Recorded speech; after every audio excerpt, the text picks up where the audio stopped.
Well, good morning. We're out in the shop early this morning. We're going to tackle clutch installation on a 350X.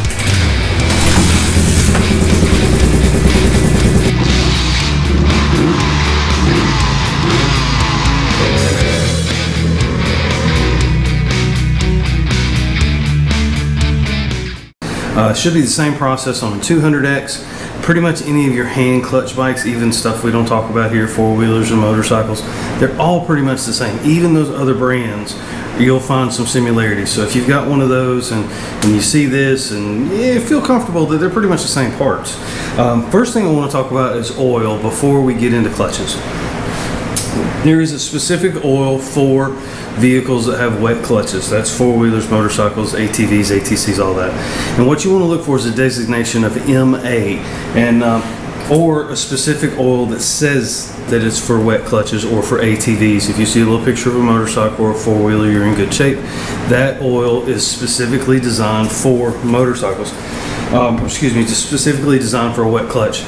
I'm not trying to sell you something. I'm not trying to make you spend more money than you have to. I'm even going to tell you a way to save some money on your oil when I get done with this, but I want to explain it to you. There's an additive that is a friction modifier. And what you will find is a four-stroke gasoline, specifically ATV or ATC oil, wet clutch oil, does not have friction modifiers in it, and you will find those in your automotive cars, your cars and trucks and other equipment. They require that. But if you've got a wet clutch, and whatever it is, if you've got some kind of funky lawnmower or something that's got a wet clutch in it, you want to run an oil specifically designed for wet clutch. And so I do not have one that signifies wet clutch. When you look at the back of your oil, you're going to see a little target or a little API service bullseye here, and you're going to look down at the bottom and you're going to want it to say MA, MA2 is going to be your two ratings, and that's a JASO rating, JASO, and that stands for Japanese Automotive something or other, I don't know what it is, but anyways, it's for Japanese vehicles. They came out with their own standard that they needed for their equipment. And that's really where the wet clutch is used a lot, and so that's where that rating came from, MA. So here's your secret: diesel oils, Rotella, Dello, things of that nature, do not have friction modifiers. You can buy those by the gallon, and you can get a lot cheaper than buying it by the quart. These quarts now, I was getting them for around $6 a piece, which is not bad for a quart of oil, specialized oil that is. Now it's up around $8, $9, depending on where you buy it. A quart, you can get a gallon of Dello or Rotella for about $13 to $18, depending on where you're shopping. You divide the math on that, and it's about 40% savings. So you can run diesel oil in your four-stroke gasoline wet clutch equipment, whether it's motorcycles, four-wheelers, ATVs, three-wheelers, whatever. So keep that in mind when you're shopping for oil. Go ahead and get the gallon. You get 2, 3, 4 oil changes of it, depending on the vehicle, and you'll be happier for it. It's going to work great for you, and it's going to keep about $10 in your pocket. So keep that in mind. So let's get started. We're going to do the clutch on my newly acquired 350X. It's 85. Remember, we brought it in and it dropped a valve. We're not going to go into a lot of detail on that because you might watch these videos out of order. You're going to see the engine, the top of it's tore off of it. That doesn't matter. All we're going to focus on in this video is I'm going to show you the steps of changing the clutch. Okay, I've got to change the clutch in this engine anyway, so I wanted to go ahead and start fresh. I figured it'd be an opportunity to show you the procedures. So the first part about getting a clutch is buying a clutch that is complete. If you're going to do the job, let's do the whole job. Don't do half the job. And so here's what I mean by that. Pick up clutches that are not necessarily a kit. And what they will sell you is just the clutch disc. These are the friction disc, if you will. That's what a lot of people call them. These are the steels. Okay? And it's just as it is. It's a steel disc. There is no texture to it. A kit, let me do my little fingers. A kit will do clutch steels, clutch disc, and springs. That's a kit. Okay, you will still need to order a gasket for the bottom end of your engine to really make this complete. You can get a complete gasket kit like this one. This is an Athena kit. Because I'm doing a top end, I've got a whole kit here. These people love me because I've been buying a lot of these here lately. But when stuff comes in, another good little thing is to write on it. If you got multiple equipment, write on it. Just keep a Sharpie nearby. Here's another thing, oil filters. Now, we talked about when you do a job, let's do it all. Because I am changing the oil in this engine, which I would also recommend, that's why I started talking about oil when we started this video. Change your oil when you change your clutch. If you're changing the clutch, it's because your clutch is bad. It's because it's slipping. All of the fibers and little bits and pieces of clutch material is circulating in your oil. There's no reason to put a new clutch in old oil. And I know a lot of guys do it, and I've done it myself. There are times, if you've recently changed the oil, I get it, you know, oil's expensive. You can tip the bike up on one side and save 80-90% of the oil. I get that. But if your clutch is shot and you have just been smoking it and putting all of the trash in your oil, change your oil. So here's another thing to know. Oil filters. You can pick these up in bulk, as you see I did here. I think this was like 20 bucks, and I know that's kind of, you know, it's 20 bucks, but look. There's 6 oil filters in there. That's 6 oil changes. I have 2 350Xs, but look what else these fit. The same oil filter fits the 350X, the 250 SX, and the 250 ES. I have one of each of those. So you can see how real quick, and I'm not trying to brag here, I'm just telling you, just keeping them serviced, you would go through 6 filters really quick. Now, that said, since I've shared with you a cheap way to change your oil, it'd be a great thing to do is to change the clutch, run it a little bit, and then change the oil again. That way you know you're getting all of the new loose material that may be on these clutch discs. It's going to be off, it's going to be floating around the bottom of the engine. Let it cool the next day, come out and just dump it all and start fresh again. And then you're going to know you've got fresh oil and a fresh clutch, you're good to go. So I know that kind of adds a lot of steps to changing the clutch, but that's kind of how I feel is the right way to do it. It's the way to get the most bad material out of your engine. Start fresh with a new clutch, a new oil change, and a new oil filter, and you'll be good to go. Also, one more thing I forgot to tell you. You look down here, you see my clutches, they've been soaking in transmission. ATF, automatic transmission fluid. You Ford guys, you can use that type F if you have to. But real transmission fluid, ATF, let these soak overnight, pick them up, make sure the fluid gets between them. Believe it or not, they will actually stick together and the fluid won't get between the clutch discs. You see there's 6 here on this particular machine. Let them soak all night. 24 hours is recommended. They will actually absorb the transmission fluid, and that will get them prepared to go into service. Now I have transmission fluid on my finger. I can't turn my camera off. Hold on. All right. So as I explained earlier, I put this engine back in the chassis here for 2 reasons. 1, to hold it still so you could see it. 2, I wanted to drain the oil out of the bottom of it, and it was just easier to do that in the chassis. I could let it sit here and drip for a while, and this is what you're going to see. You're not going to have necessarily have your engine out on the counter, so I wanted to kind of replicate what you would have to go through. As you see, I've already dismantled quite a bit of it. Things you will have to take off would be your clutch cable. It passes through here. This is the actual clutch retainer, and the little knob that sits in here. Push your cable in, slide it over. There's a slot right here. That's how that comes out, and then you can take the cable out. There's 2 jam adjusters on either side of this bracket. You see I've taken off the kick down. That's very important that when you put that back on, we'll go over it when we do the top end video on this bike. But I went ahead and take that off, just kind of get it out of my way. Both of your oil lines have to come off. Remember, we're taking this whole side cover off. You can go ahead and take your filter off now, or you can take it off later. It's up to you. But when you take these off, they're going to dump a pretty good amount of oil out on the floor. So be mindful of that. Put you a towel down or a bucket and try to catch it. It's just enough to be aggravating. It's really what it is. So other than that, at this point, it's really pretty much straightforward. You've got the bolts that run all the way around the cover. And then what I like to do is I'm going to kind of tell you how I do it, and then I'll fast forward through this. I'm going to take a long punch, and I'm going to come from the other side of the engine, and I'm going to catch right on the back of this little ear. Right above this bolt, there's a little ear right there. Once I get all of these bolts out, and I'm certain that all of the bolts are out, I don't like to jam a screwdriver through here. I know a lot of people do that. I like to come back here and right on this back of this little tab, and I will just tap it right here. If you find any other little tabs like that, there's one on the bottom down here and there's one here, but this one's kind of occupied by the frame. It's going to be snug, but you can get to this little tab here. But you can tap on the back of this tab and the back of this tab and the back of this one, and you can get that cover loose, and then you can pull it off. That way you're not running the risk of really damaging the gasket surface between the outside case and the inner half.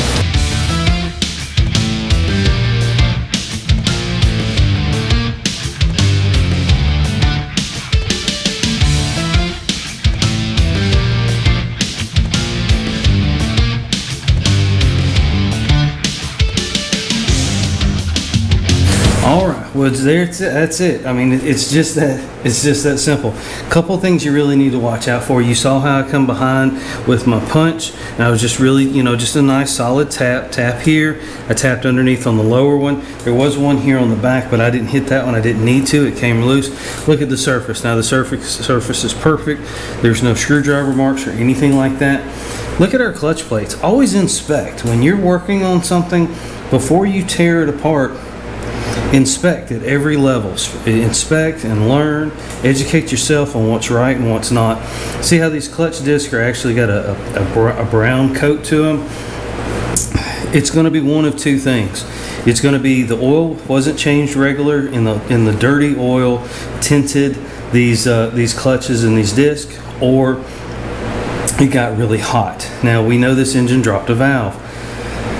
We're still learning. We still may find something down here that maybe that's more than just dropping a valve. You don't ever know when you buy used stuff, especially used stuff that doesn't run.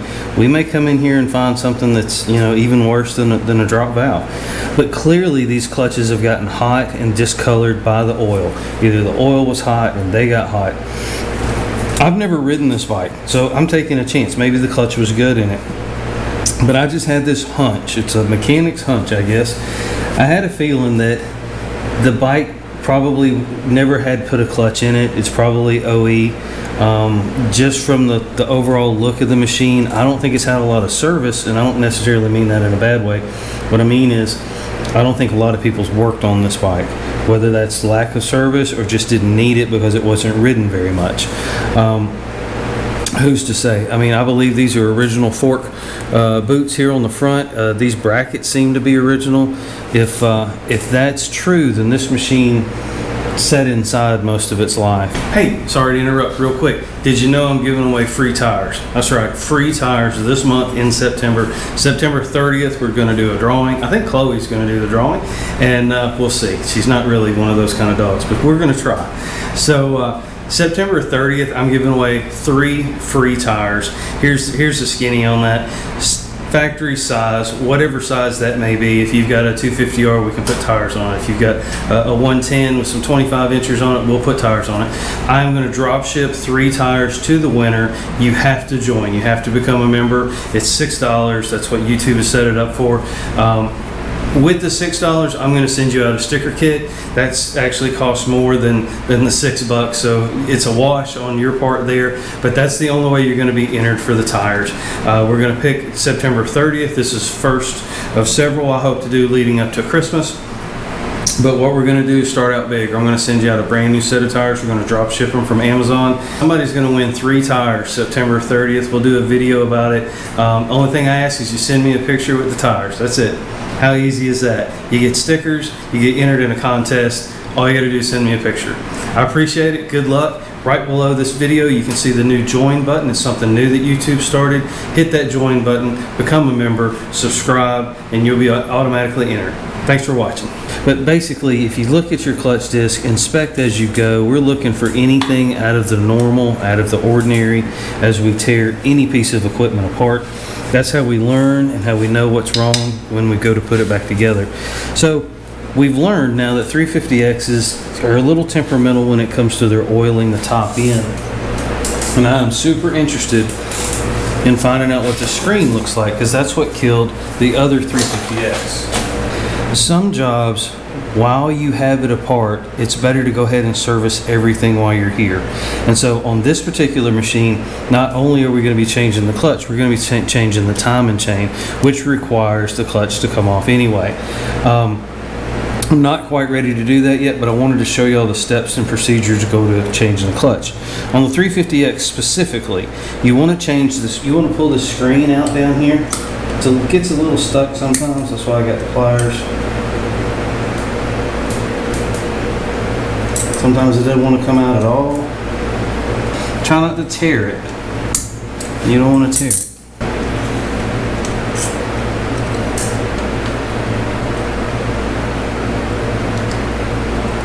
Trying to just break the seal loose. Who knows? It may have never been pulled before. Whew! Scared me a little bit there. All right, check that out. That's great. Just a little bit of material in there. That's really good. I don't know why it was stuck like it was, but that's great. I'm happy about that. That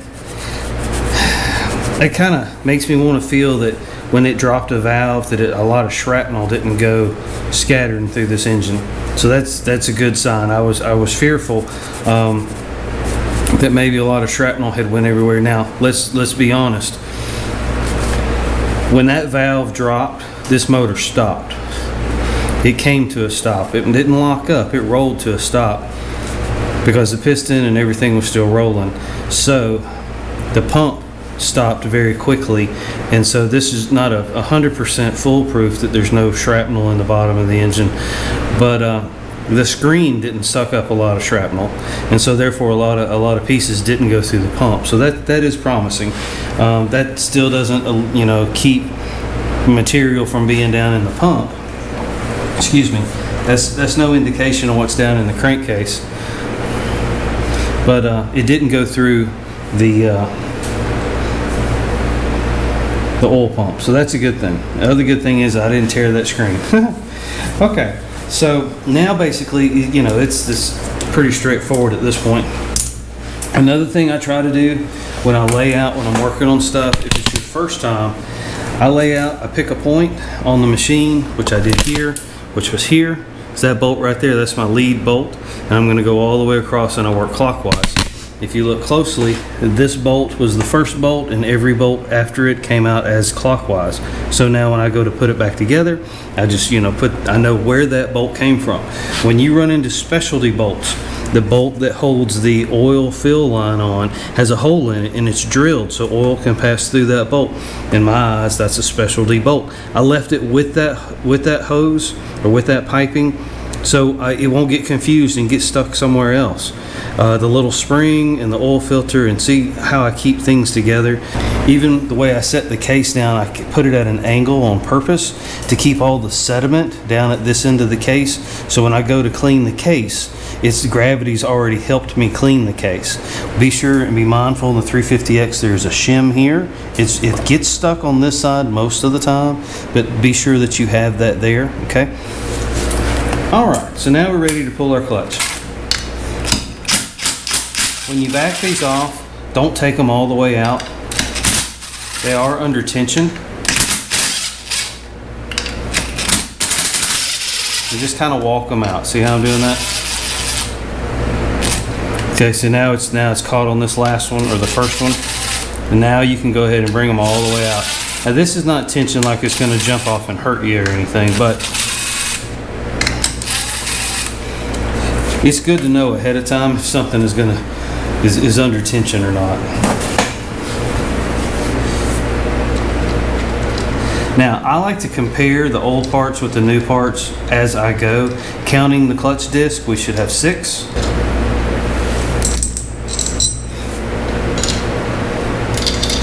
You see these springs are yellow. We've got a yellow paint on them. Curious about that.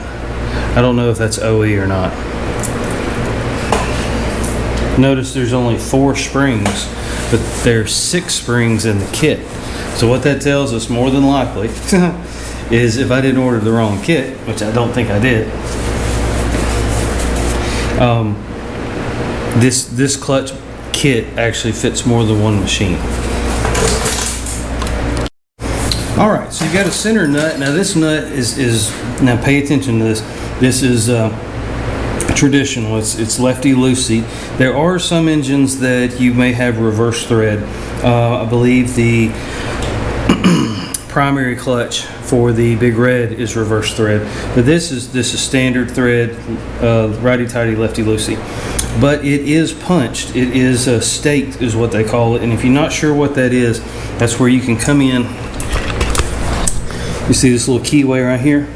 All right, so what they would do is you would come in with a screwdriver or a punch or something, and you would actually hammer that after you get it tight, okay? And it would dimple down into this recess, and that would keep that nut from ever wanting to try to come loose. It's like lock nut, if you will, but it's called staking a nut. And so you would put it there and you would just, bow, hit it with a hammer. You'd indent that little ring. That's how it's designed.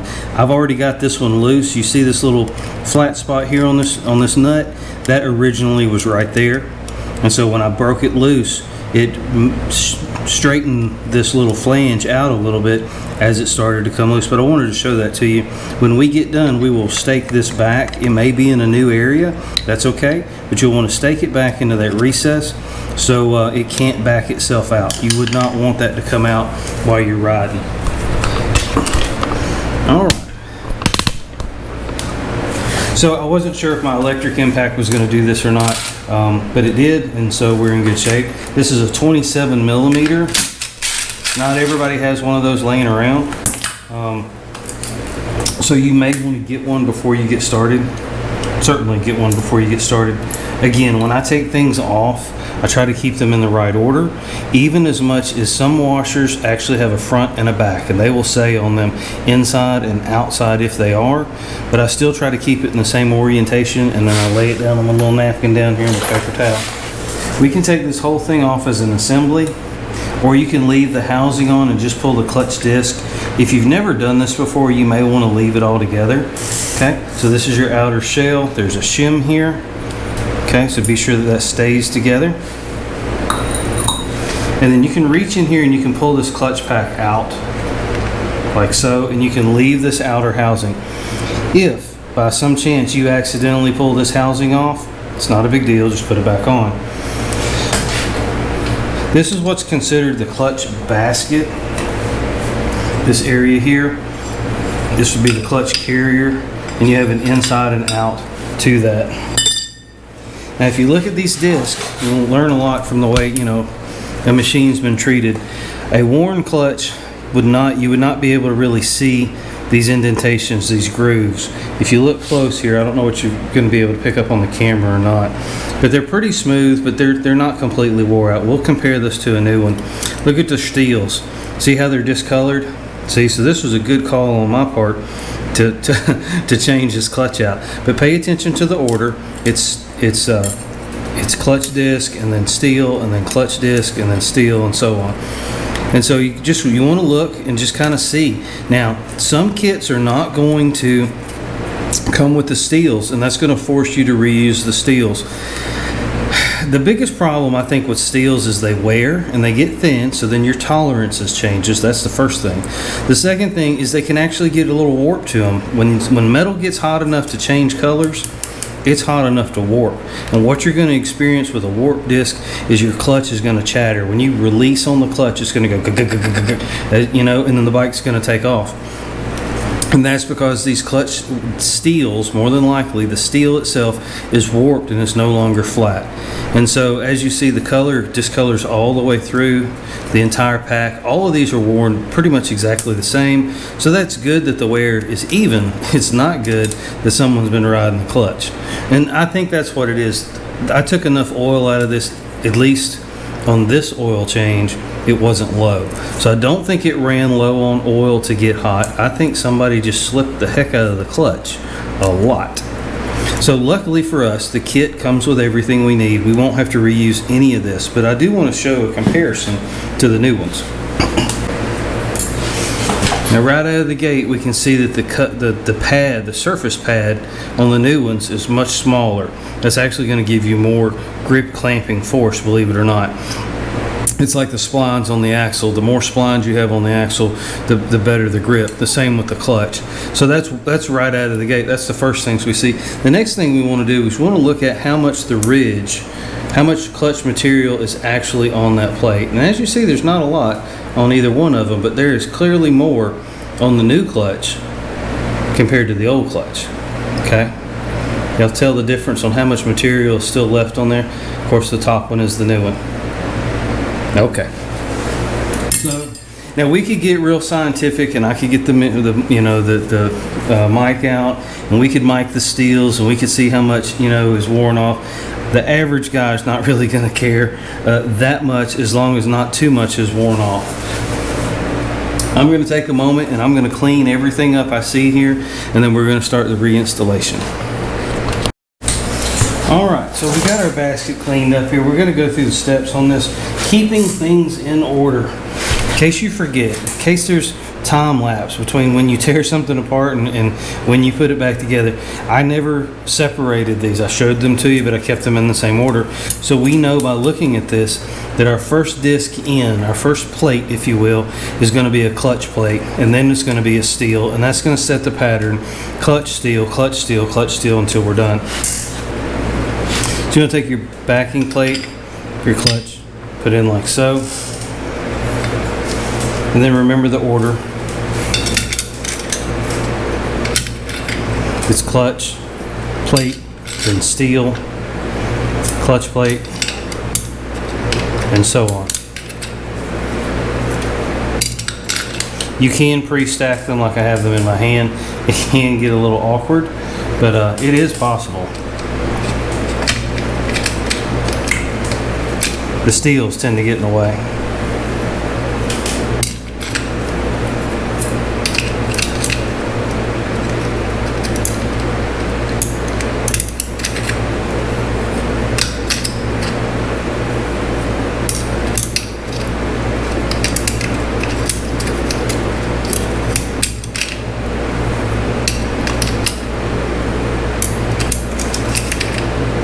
Okay, so now our pack is back installed. Our inside of our clutch plate is installed. And what we're going to want to do now is we want to make sure our shim is in here. Remember our shim. So then line up all of these little fingers. And you're going to want to line them up, not just random, but you're going to want to line them up with a little indentation. There's a little finger in the back here.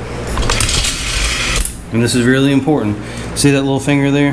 There's not as many of them, but there are little fingers, or little notches, little posts.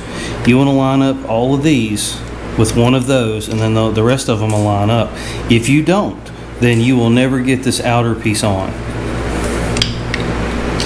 As you see, we're going to have to come in, and every time you adjust this, it wants to move on you. So what I try to do is get the clutches lined up first, and then what I'm doing is I'm kind of walking back and forth. Kind of like if you were picking a lock. Not that I know how to do that.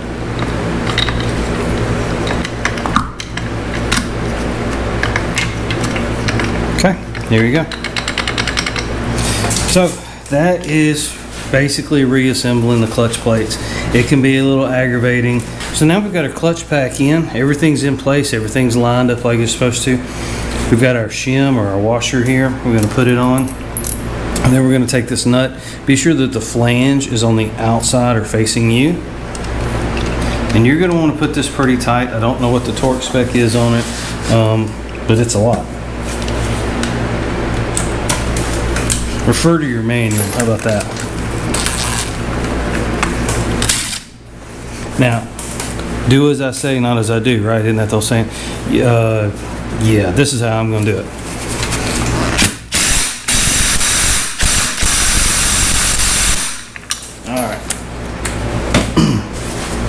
So now we've got this on. I'm going to turn it around and I'm going to show you staking.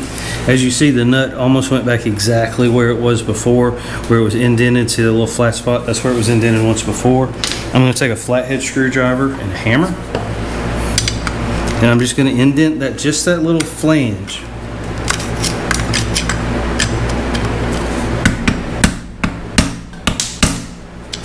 There you go. That's it. That's staking that nut. That nut will not come off now. Okay, so now our clutch is back. Now we're going to install our new springs. Be sure and check your new springs against your old springs. Make sure they are close to the same size. And what I mean by that is your old ones may be compressed from being worn out. So if your new springs are a little longer, that'll be okay.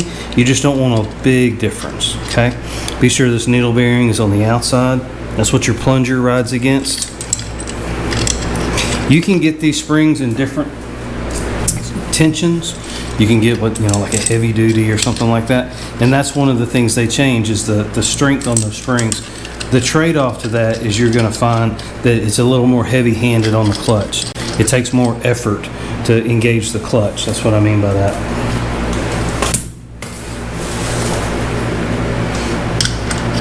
Of course, trusty old 10 millimeter. Now when you run these down, don't just run one down. Walk them down just like you took them off, okay? I start everything by finger, and then I run it down gently, easy with my drill, cross pattern, like so. You want to bring those springs down evenly. You don't want to take and put them in a bind. And these bolts are not very big. Please be careful. You run them in here real hard, you could break one of these off, and you probably end up having to buy a new basket. But these bolts actually bottom all the way out. That's when you're done tightening. Now in delicate bolts like this, I like to tighten by hand because I just don't want to break them off. That's an easy thing not to screw up. If it just takes a moment, get them pretty tight. Okay. And I don't have any parts left over, and so we must be done. That's really it. That's all there is to putting a clutch in your 4-stroke 3-wheeler, same in 200X, 350X. How do you know when you need a clutch? The biggest thing is in top gear or winding out the top end of a gear, not so much on takeoff. Of course, if you have a bad clutch on takeoff and you let out the clutch and it's just chattering and bucking and just, making a lot of ruckus, you need a clutch.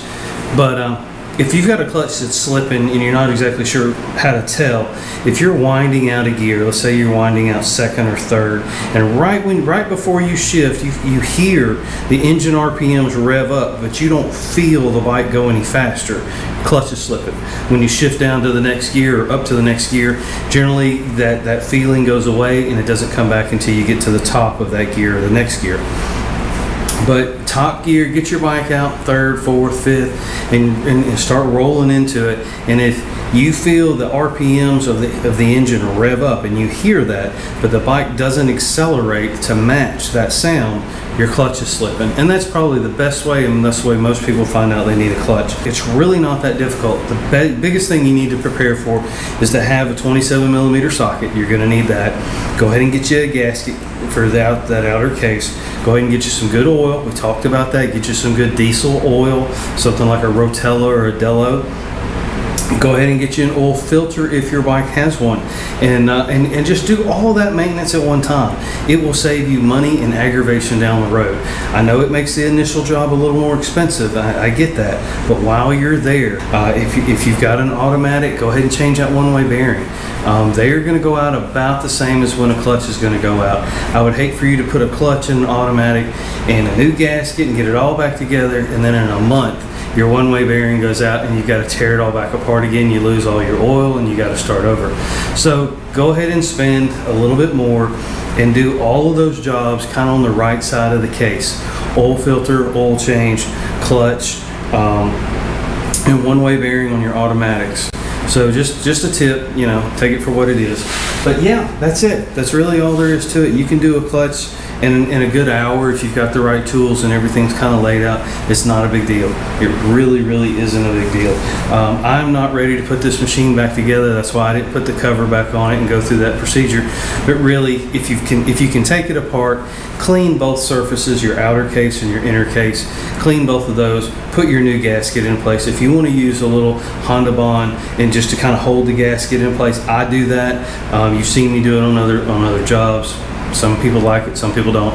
But the biggest thing is to get that old gasket off, and that takes the longest time. I'll tell you, it takes longer to get that old gasket off than it probably does to change out the clutch.